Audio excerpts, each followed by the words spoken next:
এই মুহূর্তে রাজধানীর কারওয়ান বাজারে আছেন রিপোর্টার অন্তরা সেন।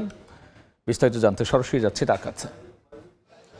সাপ্তাহিক ছুটির দিন শুক্রবার আজ সপ্তাহের অন্যান্য দিনের তুলনায় কিন্তু বাজারে ক্রেতা সমাগম কিন্তু বেশ কিছুটা বেশি।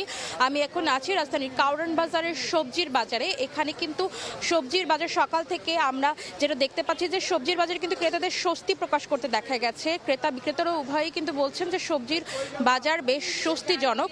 এখানে আমরা দেখতে পেয়েছি সকাল থেকে যে শসা বিক্রি হয়েছে কেজিতে 50 থেকে 60 টাকায়, বেগুন বিক্রি হয়েছে 80 থেকে 100 টাকা কেজিতে, সেটা সাইজ ভেদে। বড় বেগুন বিক্রি হচ্ছে 100 টাকা কেজিতে, তুলনামূলক ছোট বেগুন বিক্রি হচ্ছে 80 টাকা কেজিতে, মরিচ 40 টাকা কেজি, করলার কেজি বিক্রি হয়েছে 60 টাকায়, টমেটো বিক্রি হয়েছে 20 টাকা কেজিতে, লেবুর ডজন যেখানে রমজানের শুরুর দিকে ছিল 100 থেকে 200 টাকা হালি, সেখানে কিন্তু এখন ডজন বিক্রি হচ্ছে 60 থেকে 200 টাকায় সাইজ ভেদে।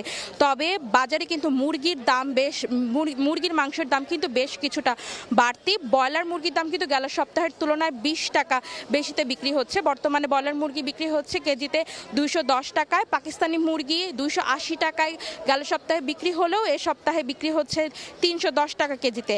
আর চালের দামও কিন্তু বেশ বেশি দেখা গেছে, কেজিতে কিন্তু 2 থেকে 5 টাকা বাড়তি চালের দামে। মিনিকেট চাল বিক্রি হয়েছে 85 টাকা কেজিতে বর্তমানে, যেটা গেল সপ্তাহে ছিল 80 টাকা কেজি।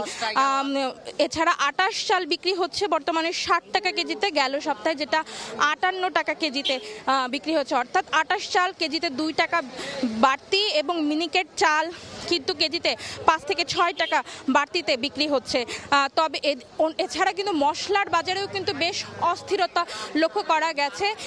এলাচ কিন্তু যেখানে গেল সপ্তাহে বিক্রি হয়েছে 4400 টাকা কেজিতে, বর্তমানে কিন্তু সেটা বিক্রি হয়েছে 5200 থেকে 6000 টাকা কেজিতে। বর্তমান পরিস্থিতিতে এই ছিল আমার কাছে বাজারের সর্বশেষ। কাঁচা বাজারের সবশেষ নিয়ে আমরা সরাসরি ছিলাম রাজধানীর কারওয়ান বাজারে।